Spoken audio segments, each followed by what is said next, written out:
We're going live. Just keep talking. I'm serious. I was like, what the fuck? Hi, guys. We are here at 12 after 12 with Anthony Attalla, and we're just going to keep laughing because we're laughing. We're here on the Wild Style Network, fueled by Monster Energy, and thank you, Anthony.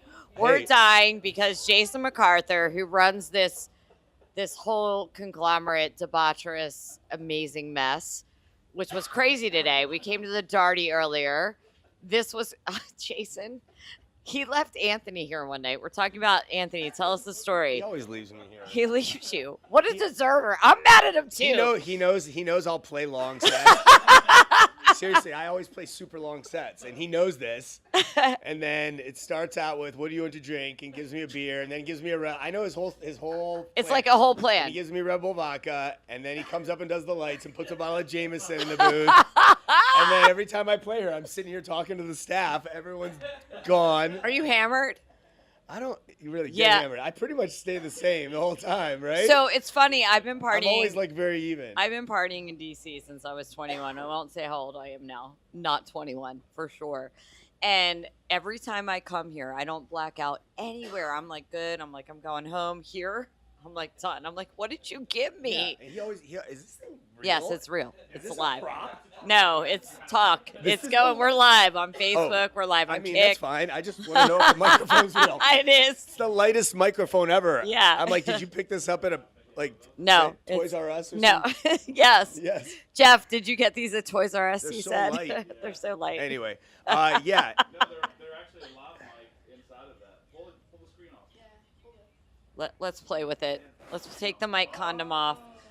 Oh, sucky, sucky.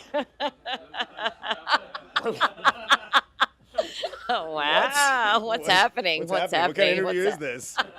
She's like, sucky, sucky. I'm like, what's behind that door right there? What's about to happen? Nothing that amazing, trust Pornhub? Did you guys? Who knows? Who knows? The hell is going on? Yeah, but anyway, he always leaves me every time. Like I keep getting fooled. And you said you were here with the bartender. I was just listening to some classic rock too. I was just listening to The Who on the way here. Don't get fooled again. I swear to God, I was just listening to that song. That's him and I's theme song. It was so funny. Fooled. I was talking to someone today, and they're like, "What'd you get ready to today?" I'm like, "The '80s." Like the 80s music, and they're like, yeah, but you're here for techno and house. And I'm like, oh, it's my favorite music, but I still love the 80s. 70s classic rock. That's what I listen to before I come out. I love it. Me too. I swear. Yeah. I won't tell you what else you'll make fun of me. Taylor Swift. I love my Taylor. Yeah, everyone loves Taylor. I love her. Everyone loves Taylor. My motto is techno, house music, and Taylor forever. Okay. Forever. I think this is it. It sounds like an interview about you. No, it's about you, babe. She did Maybe say, hold on, wait, we want to know your birthday. We want to know your birth. Tribe Called Jess. That's my podcast. Cool, I love it. When is your birthday? I just had a birthday. I'm May 7th, 21 again. He is a Taurus. I am. We were guessing. All my best friends are Tauruses too. I don't believe in that shit. Excuse me, am I allowed to cuss a little on bit? Here? Yeah, 100%. I don't. That's what I'm saying. I'm actually like making fun of myself. Is that I don't believe in astrology. It's like. So earlier, Rachel goes, he's so cool, but he'll call you out on your shit. So you just kind of called me out. Yeah. And I was like, oh, he's Aquarius or a Capricorn. Jeff's a Taurus. He goes, no, he's probably a Taurus. And you're a Taurus. Jeff's a Taurus. All my best friends are Tauruses. I want to be like, I don't believe in it. Yeah, but it's kind of true. But my two best friends one is Jason is born on the same day as me, and Eric is born 3 days before us. Oh, wow. And they're not even in the industry at all, which is great. Great, right. And we have our own like friendship and lives together outside of my awesome. career. I mean, they come to my shows. Which I think you need, right? I think in this industry you need grounding. Yeah, well, that's what I was actually just going to get at. We actually, the big thing that is the fuse. I mean, we're obviously really good friends and we get along perfectly, but the fuse that holds us together is our love for nature. And I heard you love hiking. Yeah, I do tons of hiking. I'm a big outdoorsman, and me and Eric and Jason, my two best friends, we go on 2 hiking trips a year. One for our birthday in May. Where? And then we've done it every year. So the story is, without trying to get too involved, but no, do it. When cares? I moved to Chicago, we all used to live in Michigan. We used to live in. You're from Detroit, so for the audience, you are from Detroit, which I love for the music part of this. Yeah, I know. I'm like Detroit and Chicago are my 2 home bases, which is kind of cool. Chicago is the other. Yeah. you got Green Velvet and Yep. all those amazing people coming out of Yep. Chicago. Chicago's the birthplace of house music. Sure. Yeah. Green Velvet is my love. Yeah. My He's first amazing. love. But go ahead. Proceed. Yeah. So when we all started when I left, I kept trying. Oh, that's my phone. Oh, that's your phone. We have the same ringer. The only person I know that has that weird ass fucking sci-fi ringer. Scott. That's why I thought it was mine. Do you hear me? I go, my phone. Shit, I didn't turn my ear. Okay, anyway. So when I left, I'd been trying to get them to come on a hiking trip with me because I was kind of a big outdoorsman. Eric was a big kite surfer. Nice. Jason was a big surfer. So we all did our own thing, and I was always trying to get them to come hiking with me. They were more water sport guys. They finally came hiking with me in 2014 on a trip to Big Sur, which is Central Coast, California, anyone that doesn't know. And we made a pact on the top of this one trail, and we're smoking a joint. We're like on an outcropping 2,500 feet above the sea. Our feet are kicking off, and we all made a pact that we would do it every year for our birthday to make sure that we all stayed together because life just takes you in different ways, right? It does. And so we did it every year, and then in 2018 we were in Oregon, and we made a list of everywhere we wanted to go, and we're like, we're never going to get all this done, so we decided we have to do it twice a year. So now we do it twice a year, every year. Once in the fall, once in the spring, we go on a trip. Our recent trip we just went on last month was in Madeira, which is an island in the middle of the Atlantic Ocean. It was mind-blowing. I think being intentional is super important in life, and that's intentional. Sure, I like absolutely. that. I dig that. And back to the nature thing, it's like besides my family, obviously, and my best friends. I mean, one of the most important, if not the most important relationship in my life, even though it's metaphorical, is my relationship with nature because it does keep me incredibly grounded. This industry is amazing and it's fun, but it'll chew you up and spit you out if you let it. Oh, yeah. And so that relationship with nature, there's nothing in the universe that can make you feel so small but so alive at the same time. And I love that humbling but uplifting paradox that it gives you. And so it's very, very important. I think it's a very important vein to the fortitude and the longevity that I've had in this industry, in this career. And I would agree with that. And I think what I like that you use is humbling. I like that you use grounding. I like the EQ here, emotional intelligence. Would you say that when you talk to other DJs that are up and coming in the industry, because I look at people like Laid Back Luke, who does a lot with the young DJs to make sure that they stay on this grounded path.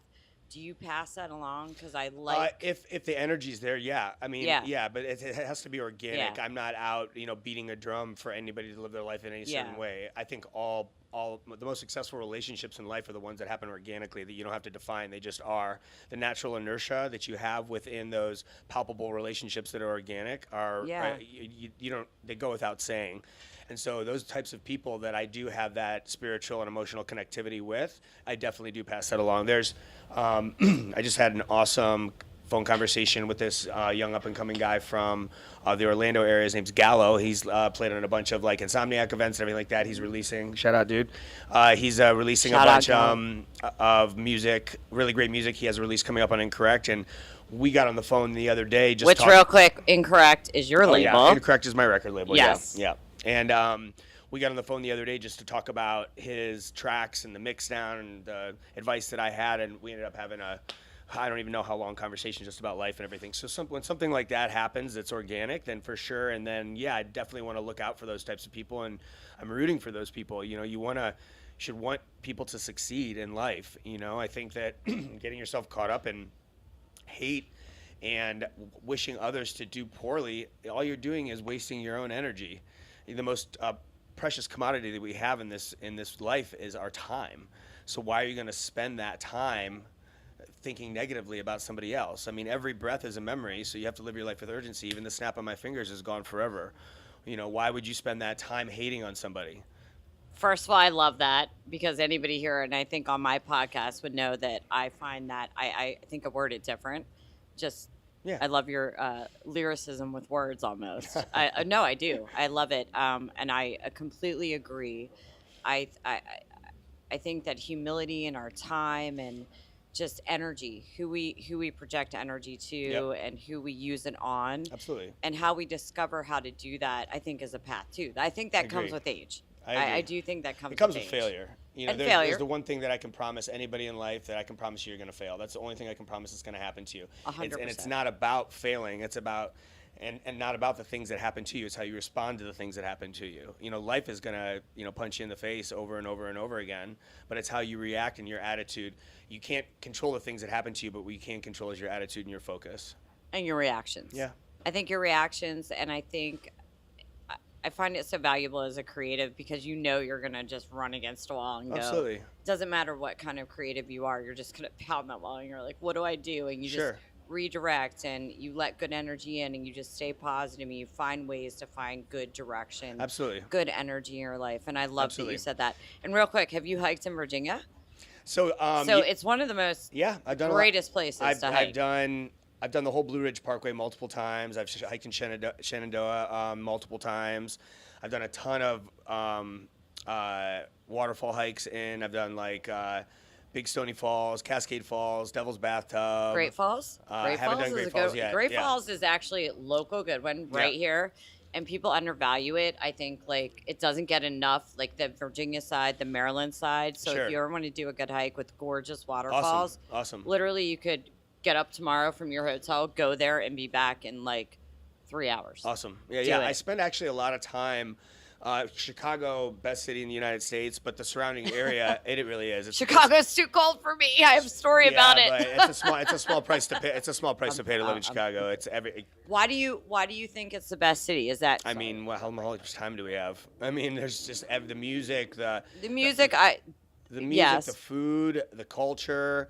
I mean, the architecture, the museums, and it has so much. It's just a big, broad-shouldered American city, and it's the roots of where I like from. the blue-collarness of Chicago. Absolutely. So I'm from Philadelphia originally. I've been here since '97, and up north, I think it's just a different, exactly what you're saying, a different feel of what the American experience is all around and how the people are raised, and it is very, very different, very industrious.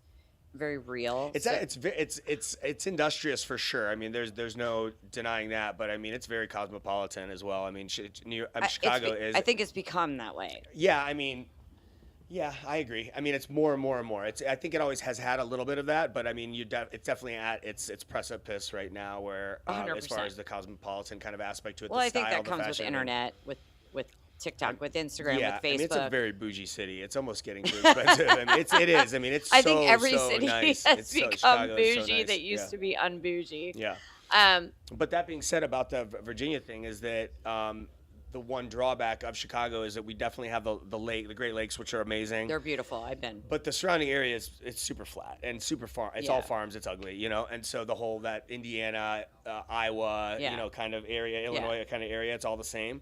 So that being said, back to talking about Virginia, is that I do drive down to the Appalachian area all the time, like beautiful 2 to 4 times a year. Yeah. And I know it like better than some people that live here, actually, Probably especially me. like Western North Carolina area. I'm actually looking for property down there right now. Are you? Yeah. I do lending. What? I do lending. Oh, here. All 50 states, and you see, I'm going to plug myself. Of course. I'm getting pitched. I'm just playing. Yeah, it's absolutely gorgeous down here. Especially the eastern side of the Blue Ridge, the eastern side of the Appalachians, because it catches all the trade winds coming off the Atlantic, and it's just so lush and so green. The waterfalls are always gushing. It's so many swimming opportunities. It's really awesome down here. I love it. I went to Washington State, and I drove the whole state. I just went on a whim. Oh yeah. And I flew out there. I went and saw Pearl Jam by myself. That's and badass. then drove the whole state, and I lost cell phone service. I'm like, I'm definitely dying. I did not. Yeah. But what a state, and what an experience of so many different climates. Yeah. I couldn't live there. By the time I'm through a whole paragraph, I was telling Carrie, my friend over here out west, because half my family's from California. Mm-hmm. We're all hail from Philly, but I'm like, I'm through a whole paragraph, and they're still on sentence 1, and I'm like, yeah, I probably couldn't live there, but it is very cool, and what a state. I think it's the most beautiful area, maybe even in the world, is the Pacific Northwest. I would actually, if I could live anywhere, I would live there, but it would be, I travel so much. Not San Diego. I love San Diego. I like San Diego. Don't get me wrong. I love San Diego. I love it. Most beautiful, definitely not. I mean, it's nice. The weather's nice. I just love, but the Pacific Northwest for nature is nuts. Oh, 100. It's unparalleled. 100. It's Washington, Oregon, Northern California, and in British Columbia. I mean, it's mind-blowing. But I travel so much already that, I mean, I would live there in a heartbeat. but I would add so much travel time being in the upper left that it would be like. Let me ask you this, going back to music, how hard is it? You're 15 years in, like, technically to your career, from what I've read. If I'm wrong, please correct me. How is that travel time? How grueling is it after? How do you balance after 15 years? It's the coming home that sucks. I mean, not that like that I'm having like, it's the traveling back home when you're tired. Like, and I mean, I was telling Jason this before I came in. I mean, I've had 3 off weekends in the last 16, 17 months. Holy shit. And 2 of them were for unfortunate circumstances too, for funerals. So I mean, I've had like 1 off weekend to myself, and it was the weekend after New Year's Eve, which everything is closed. So it was like nothing was going on anyway. It was like some glamorous weekend or anything. So which is probably a good thing. It's never the getting there. The getting there is always you're fresh, you're well rested. You know, I'm stoked. You know, like there are a couple times where I'm like, it does feel like a grind, but then I'm there, and it's just always having those affirmations, talking yourself through it. I mean, this is my dream job, and being, having the gratitude of realizing how lucky I am to do what I do, not even for selfish reasons, but for being able to communicate with people and make people happy through the most powerful energy that we have is music. Amen. Not to digress, but I tell people all the time, it's kind of a dark metaphor, but I tell people all the time, think of the most evil people in the annals of history, Hitler, Pol Pot, Stalin. Even these people, once a day, multiple times a week, smiled and were happy because of music. Music has the ability to penetrate the most evil soul and make them happy. And so to have that power and to be a muse and to be something that music has chosen to make people happy and to speak to people, even though I love talking to people one-on-one, to be able to communicate with people on a critical mass scale with this most unbelievable, most powerful tool in our universe, it's an honor.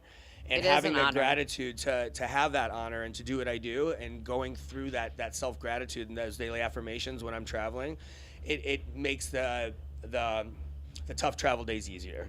So. And I agree. Music is my favorite drug. Like, I say that all the time. I mean, it to me, it is the most powerful connector in the world, period, the end. I mean that wholeheartedly. It is, I live for it. Yeah, like, I literally live for it. Anybody that knows me knows I could be like falling asleep in a corner. You put on good music, I'm like, I'm there, I'm fine, I'm good. Yep. Like, it doesn't matter. So I love that you say that, because I do think it's the one thing in the world that still unites us totally. Absolutely. Everything else divides us. It brings us together. Yeah, it does, and it does it in a way that we can't explain. It's just there. And I love the humility also in what you said, and I want people to pick up on that, because when you get to live out your passion every day, I think a lot of artists, and I get irritated, I've heard DJs say, famous DJs, and I've been privy to this life since I was 11, and I am 49, and I listen to them say, like, I'm just tired tonight, blah, blah. I'm like, these people paid to see you. Yeah. And my favorite thing in the world is when I walk in, and I will say, like, I've had conversations with Mark Knight and, like, all these people throughout their careers, and talk to them, and I'm like, is the journey you take me on. I want that journey. Yeah. I want to walk in, and I want to hear that set, and I want to hear you take me from here to there and walk away going, wow, that was powerful. I think that's something, it's interesting you brought that up. I had this conversation with someone last night when in Miami about, and I'm not trying to talk about anyone specifically or point out the younger culture or generation, but I started on vinyl. I love that. I can't. When I was listening to music, just for my own personal edification, it was a DJ was a DJ, a producer was a producer, label owners were label owners, promoters were promoters. Everyone had their own compartmentalized role and task in the industry. Now it's all encompassing. And I remember, that's okay though. I don't mind that. It's just that DJs back then were storytellers. And that's who I learned from. I learned from listening to storyteller DJs, Sasha and Digweed, Steve Lawler, Carl Cox, Eric Murillo, God, R.I.P. R.I.P. It was so much about hearing people take you on a journey and tell stories. And I think that, to no one's fault, but the younger generation lacks that a little bit, where they're just playing bangers. They're playing Beatport Top 10, and it's just track after track instead of thinking about. But do you think it's the DJ is guilty of that? Is that what you're saying? I feel like DJs have gotten away. So you have DJs that are I've listened to the interviews. They're very committed to the journey, and then some are just committed to let me make them raise their cell phones and take this for Insta. So my banger or my hit, my track gets more popular. And I like that certain DJs, like I went to a James Hype Medusa show for New Year's. Yeah. They at Echo Stage here in DC, and they put tape over our phone, the stickers. Yeah, they're doing no that in phone. Ibiza And too. I really, it took me back to a time where we used to not worship the DJs, we worshiped the speakers. Yeah. DJs used to be up in a dark room up in the And corner. we were worshiping I was sitting in a speaker going, like, I mean, I'm dead serious. Like, that's how it was back in the day. Yeah. I mean, I I'm feel an you. old head. So I think you're right. So continue. Please. No, I would just I think that's one of the things that I always try to do. One of the reasons I like to play long sets is because I like to take people on a journey. I like to tell stories. We don't pick up a book and read chapter 13 and then chapter 26 and then chapter 1 and then 7. You read it in sequential order. And it's about the character building. It's about the emotional building. It's about the climaxes and the crescendos and the ins and the outs. People, you don't ride a roller coaster that has one hill. Yeah. It has lots of hills and lots of valleys.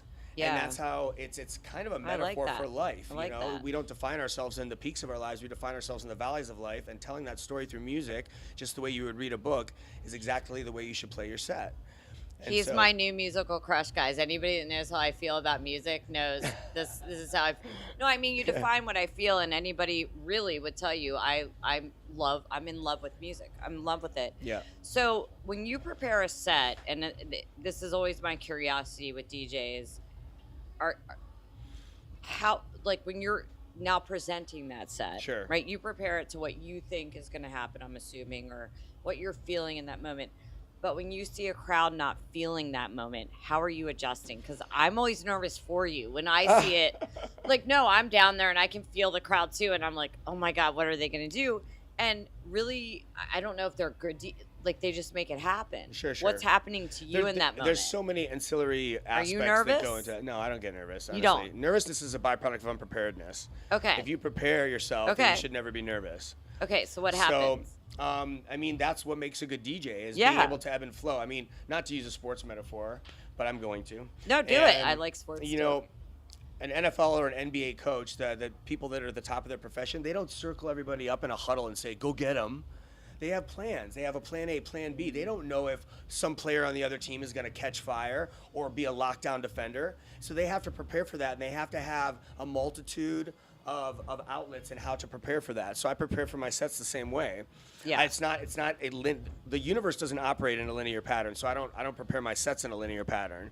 You know, I prepare them in more of a synergetic pattern. So Nice. I have, if it's going to need 10 20 tracks, you know, have 60 tracks ready.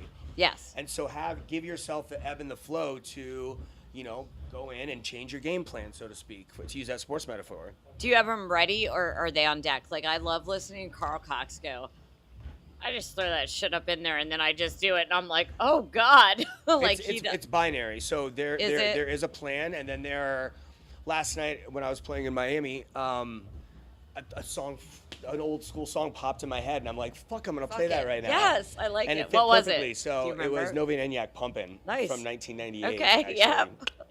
Still a bomb. And I was like playing, I'm like, oh dude, I'm playing this right now. And so yeah, you're pulling that out of your, you know, that rabbit out of the hat type thing too. So there is, like I said, it's a binary flow. It's the majority of it is intentional, and also curated for doing your research. Like I said, you know, you shouldn't be nervous because you should do your research in that geographical area and what they like.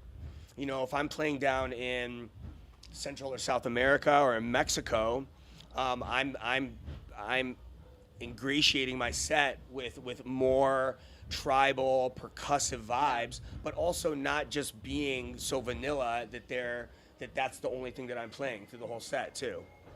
Turn that off, bro. He's getting very upset. He thinks it's his. Jason, you're. So a few more questions. I know there's a little thing on the side. All you gotta do is turn vibrate on, bro. The little Jason, Yeah. You're used to little things. The little thing. Let's fuck with them. Let's fuck with all them. the sexual innuendos. Yeah, I love it. look. Anyway. I'm mad at him. He knows it. I'm mad at him before he walks in. Anyway, so a few questions, off questions, and then I know you have to go on as well. Should we smile? Are we doing like? Jason, what? There's a picture happening behind us. I know. I'm just like, It's over there. Go what get is him, kid. happening? But Get I'm him, like, kid. this Yeah, is, he's a, so I do a the dad that podcast. leaves his son in the club. I'm the son in this analogy. Make sure when we do the shorts, we cut that and we'll send it to him. We do shorts off this, we'll cut that and send it to you, and Swear we're to going God, to it leaves me bust every on you time. all the Leaves me way every time. across the board.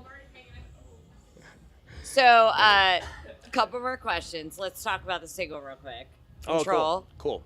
So Jeff, who is an old head, but not, I'm getting him back up to date. I am. I played it for him. He's my best friend, my producer, Tribe Called Jess, which is my podcast, Wild. That's what we're on right now. Well, no, we're Wild with Jess on the Wild Shit, I Style didn't know that Network. there was- Wild, there's we're two. wild. No wonder you're making all those sexual comments. This is the X-rated version. I'm not trying to hit on you, Wild, dude. yes. Get wild. I don't hit on boys. I wish I did. I wish I hit on boys. I suck. I'm more a dude than a chick. Anyway, I played it.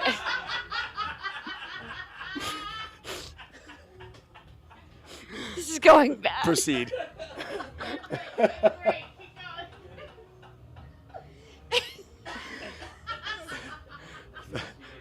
I thought you had a question. Okay, so Jeff, I played it for him, and he's like, I love this song. Thanks. I Thank you. did, and I have to give Dan credit. He sent Dan, who's opening for Dub Tiger next week. Oh, my boy. He yes. is. You guys all. Dan he's is badass. awesome. He's badass. You're gonna love him. He's So so I good. found Dan is a friend, and he sent me a set randomly, and I'm like, send it, Jason. I'm like, are you hearing what I'm hearing? Like, that's sick. So props, Dan. Cool. But he is opening for Dub Tiger. Said he released a new song yesterday. Well, I was passed out last night because I'm so tired from work, and I was like, holy shit, this is good. Thanks. He listened to it. Who doesn't know Jackola of nowadays? Fair enough. And he goes, this is so good. So how did that come about? And many props. I like the song as well. It was groovy, percussional. Yeah, it's very percussive. I liked it. It has a staccato bass. I liked it. So it's very, very. You can tell it's Liked like it. it's almost like drumline. Yeah. Kind of. That's kind of like the Yeah. inspiration behind it. It has that like very, very choppy, very chunky, very, very like drum infused. And then with what carries the swing in the track is the offbeat vocals. Yeah, it So was good. So it gives it a little bit of swing. So the swing with the offbeat vocals, along with the very, very choppy staccato drums, just gives it that like constantly moving forward. That gives it the energy behind it. Makes it kind of this inconspicuous energy. Let me tell you how many times I will watch back what you just said. I love the intricacies of how people make, like creators make music and how that comes about. That was such a cool description. And I heard the percussion. I said that to you, and I said, listen to the percussion in this. Oh my God, it's Yeah, groovy yeah. and blah, blah, Yeah. blah. So very cool, and that's available on Beatport. Yeah, it's out and- now. It's on. Got released on my boy DJ Susan's label. DJ Susan, big DJ from West Coast, San Diego Yep. area. He's up and coming, doing a lot of good stuff right now. Really, really good guy. If you guys ever bring him out here, he'll be a great interview too. He's such a character. I love it. So, but his label is called Hood Politics. Hood Politics, Yep, I and read. it came out on his label too. So, everyone's always like, why don't you just release all your stuff on your label? And it's Well, like, no, I it's get like, it. yeah, I honestly, whenever not to. I'm gonna pretend like you asked me a question about my label and just answer it myself. I did No, earlier, but we kind of Yeah. deviated and went to the hiking thing. Yeah, one of the things about my label is that I never wanted it to be a vanity label.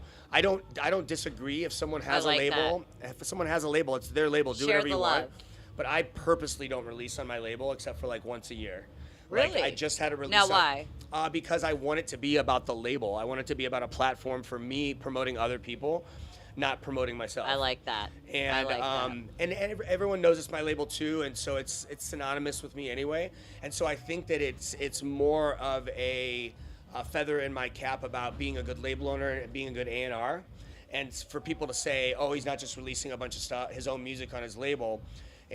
I want people to look at it incorrect and say, damn, Anthony is a really good label owner and a really good A&R, and he is really promoting really talented other artists, not just himself. So I want to say this to you. I think that shows character. I think it shows humility. I think it shows support for your other people in the industry. Yeah, absolutely. And I respect and appreciate Thank you. that because I think that's the one thing people forget. is we're all about community Yeah, for and sure. supporting each other. And I do think we forget that within community, whatever profession it is, supporting each other. Yeah, it's putting not- that energy out there in the universe as well. It'll come back. It will. It'll 100% come back. And I love that about you. Thanks. And I appreciate you said that. So, final question. Okay. And I'm going to get blackout drunk to your set. It better be good. I'll be really upset if it's not. So This don't is let the- me this is down, the X- Anthony. This is her X-rated podcast, remember? So Don't we let can me say down. whatever we want. Don't let me down. Besides hiking, besides music, take all this away. Tell me one thing about you that you think would either surprise people or people don't know about you. Something interesting. I love hearing this about people. I collect wine. I'm a wine collector. Okay. I mean, is that interesting enough? Interesting. What do you want me to say? I've got Some- a third nipple on my back or something? I mean, that would be really exciting. I Can don't, you show us? I don't. Or what but kind I of think wine? that's what she wants to hear. What? No, I don't. Something nefarious. Like, what do you think? No, nothing nefarious. I'm actually. I have sold my soul to the devil, guys.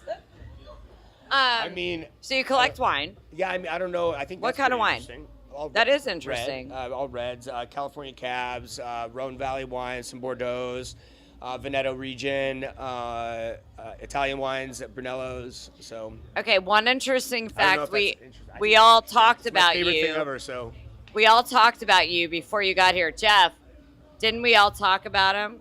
And I was like, and I'm gonna give you a compliment. I was like, this dude's fucking hot. I hope he's this hot in person. Hold on. And I said, I'm not trying to hit on the dude. But listen, and we decided you're a I said, he looks like something off of like a 90s soap opera. Like, and Jeff said, what's his name? The actor. Rosdale and Antonio Banderas. There you go. Gavin I'll take ladies, it. I'll Gavin take it. Rosdale, Antonio I'll take Banderas. it. All right. I'm pimping you out. okay. Anyway, Cool. I'll take it. Thank you. it was our pleasure. Thank you Thanks so for much having for me. taking the time to sit down with me. Thank We you. really appreciate it. Thanks for your You're- patience. I had to take a little nap today, so sorry I was late. But Dude, I yeah. get it. I needed a little nap. Fan question? Oh, fan question. Okay. I love Bala, Yeah. but what is your favorite song you made? Oh gosh. You know, So the question was from a fan. They said, I love Bala. What was the favorite song that Anthony made? probably a track which it. Oh, sorry. Probably it's actually coincidental that you asked this because the first track that I released on DJ Susan's label, which is weird because this brings us all full circle, was a track called Blackmail. It was totally different than anything I've ever made, and it doesn't. It's more of a track to listen to than a track to play. I actually never play it, but I listen to it still, which sounds. Should we play it super- tonight? No, I mean we can play. It's We more of should. just for listening. It's just a track to like listen to and a really good track. It's not a club banger, but I always loved that track. And it's funny that that question came in because I just off the web. re-released Yeah. on DJ Susan's label again for the first time. So the track Control that just came out on Friday is the second release I've had on his label, and the first one was Blackmail, which is probably my favorite one. And Awesome. that was like in 2021. So it's like 3 years ago. That's awesome that we had a fan question, and Yeah. thank you. Who was that, Scott? Did they say? I want to thank them. Thank you. We want to thank them Thank you. for tuning in because Yeah. we are live on the Wild Style Network. We are at 12 after 12, and Anthony is going to go on at what time? Like 12:30ish. We Yeah. think. Yeah. We think. He always like. Well, he'll probably ditch you I'm always by like, "I wanna go on early." 12:45. He knows this 12:45. about me. He's like, bro, why do you want to go on early? He also told us this I'm interview like, was at okay. 7. What? So we were all preparing for 7 p.m. So you guys been Jeff and I sitting were here. here for. Or no, we partied. Don't worry, All right, we all right. made up for Yeah. it. That's my tenfold. fault. That's my fault. I No, played it's a long not. set We don't last night and care. needed a nap. So Look, we don't care. Jeff and I have been in industry a long time. We're like, we're good. But Yeah. anyway, we thank you. We're gonna party to your music all night. Cool. Hey guys, if you're down in DC, come to 12 after 12. Anthony Attalla. We are here all night. Wild Style Network, and this is Jess, Wild with Jess. We'll be here next week, and thank you, Anthony. We appreciate thanks it. for having me. You're awesome, dude. Thanks.